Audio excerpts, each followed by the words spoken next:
Outsourcing employees ద్వారా చేస్తే కేవలం 1500 రూపాయలతో పర్ టన్ వస్తుంది చెప్తా ఉన్నారు. 1500 రూపాయలతో ఒక పక్కన టన్ ప్రొడక్షన్ చేస్తూ ఉన్నాం, ఇంకో పక్కన 3500 నుంచి యూజీలో చేస్తే 9000 దాకా పోతుంది. అదే అవుట్సోర్సింగ్ వాళ్ళు చేస్తే 4000 దాకా వస్తాం. ఇంత వ్యత్యాసం, మరి దాన్ని మనం బ్యాలెన్స్ చేసుకోవాల్సిన అవసరం ఉంది కదా, చేసుకొని ముందు తీసుకొని పోవాల్సిన అవసరం ఉంది. మనం బతికించుకోవాల్సిన అవసరం ఉంది. నేనేమంటున్నా అంటే వాళ్ళు 1500కే తీయగలిగినప్పుడు మనం కూడా ఆ ఖర్చుని తగ్గించే ప్రయత్నం చేసి లాభాలు ఎక్కువగా సంపాదించి ఆ లాభాలని మళ్ళీ తిరిగి పెట్టుబడిగా పెట్టుకొని వాటిని మనం పంచుకొని ఈ కుటుంబాలు బాగుపడేటట్టుగా మీరు ముందు తీసుకుపోగలిగితే మీ ముందు తరాలు మీకు ఎట్లా ఉద్యోగాలు ఇచ్చారో మీ తర్వాత మీ తరాల బిడ్డలకు కూడా మీరు ఉద్యోగాలు ఇవ్వటానికి సంస్థను బతికించడానికి ఉపయోగపడుతుందనేదే మా ఆశ, ఆకాంక్ష. అది చేయాలని నేను కోరుకుంటాను. అందుకే నేను సింగరేణి సీఎండీ గారికి చెప్పాను, 100% మనం పంచుతాం లాభాలు.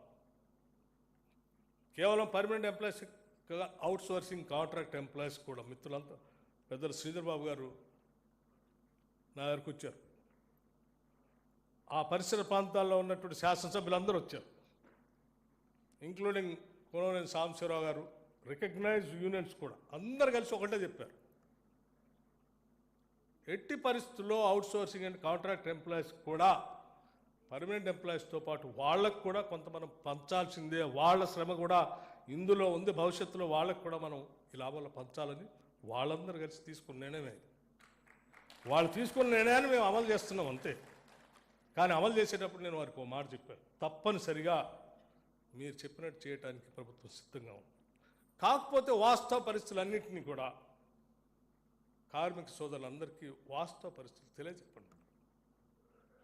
ప్రతి బావి దగ్గర పండగ లోపలనే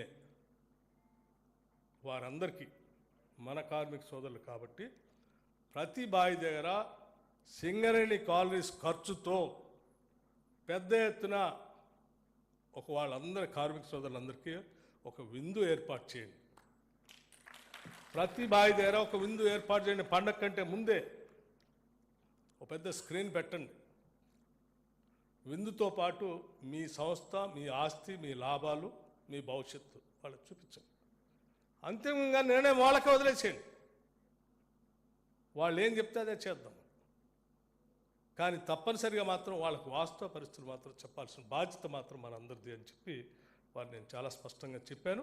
వారికి నేను సింగరేణి సీఎండీ గారికి ఇప్పుడు కూడా చెప్తా ఉన్నాను, 12వ తారీఖు అనుకుంటా పండగ, 11వ తారీఖు నాడు ప్రతి బావి దగ్గర మీరు కార్మిక సోదరులందరికీ పెద్ద ఎత్తున విందు ఏర్పాటు చేయాల్సిందే. ఖర్చు సింగరేణి కాలనీకి అందరికీ విందు ఏర్పాటు చేయండి. శాసనసభ్యులందరినీ పిలవండి, స్థానికంగా ఉన్నటువంటి ప్రజాప్రతినిధులందరినీ పిలుచుకోండి, వాళ్ళందరూ మీ శ్రేయోభిలాష్, మంత్రులు పిలవండి, నేను కూడా ఒక దగ్గర అటెండ్ అవుతాను. వాస్తవ పరిస్థితులన్నీ వాళ్ళకి ప్రకటించి భవిష్యత్తులో ఏం చేద్దామో కూడా మీరే నిర్ణయం చేయండి. దాన్ని అమలు చేసే బాధ్యత ప్రభుత్వ పరంగా మిమ్మల్ని నిలబెట్టడానికి ప్రభుత్వం తరఫున ఏం కావాలన్నా చేయడానికి మేము సిద్ధంగా ఉన్నాం. కేంద్ర ప్రభుత్వంతో మాట్లాడతాం. ఒరిస్సా పోయి రావాలంటే పోయి వచ్చాం, కేంద్ర మంత్రి గారిని కలవాలంటే కలిసాం, తాడిచెర్ల రెండోది రావాలి అంటే మేము ముందే పోయి అడిగి వచ్చాం. మనకు ఆల్రెడీ అలర్ట్ అయింది, ఆక్షన్స్ మొదలు కాకముందే అలర్ట్ అయింది, కానీ ఇంకా ప్రాసెస్లోకి రాలేదు. భవిష్యత్తులో ఇంకా ఈ పరిసర ప్రాంతాల్లో ఏమున్నాయో మైన్స్, ఒక్క మైన్ని కూడా సింగరేణికి కాకుండా బయటికి పోయే పరిస్థితి లేకుండా చూసే బాధ్యత నేను తీసుకుంటాం. పోరాటం చేస్తామని కూడా మీ అందరికీ నేను మిత్రులందరికీ విజ్ఞప్తి చేస్తూ ఉన్నాను. అట్లాగే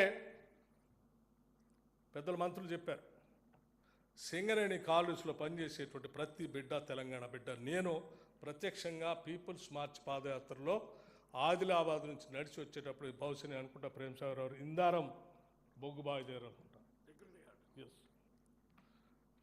మిట్ట మధ్యాహ్నం ఆ బావి దగ్గర పోయి చూసొద్దామని వెళ్ళాం. ఎండమావుల్లాగా ఇట్లా కనిపిస్తా ఉంది, ఆయనే వెళ్ళాం. చూసిన తర్వాత అడిగాను, ఓ సోదరుని అడిగితే జీతం ఎంత బ్రదర్ అంటే 45,000. ఇంకో సోదరుని అదే ఉద్యోగం చేస్తుండే ఎంత అంటే 14,000 అని ఉన్నాడు. ఈ శ్రమ దోపిడీ ఎవరు చేస్తూ ఉన్నారంటే బయట ఎవరికో ఇచ్చాము, అవుట్సోర్సింగ్ వాడు చేస్తూ ఉన్నారు. సేమ్ శ్రమ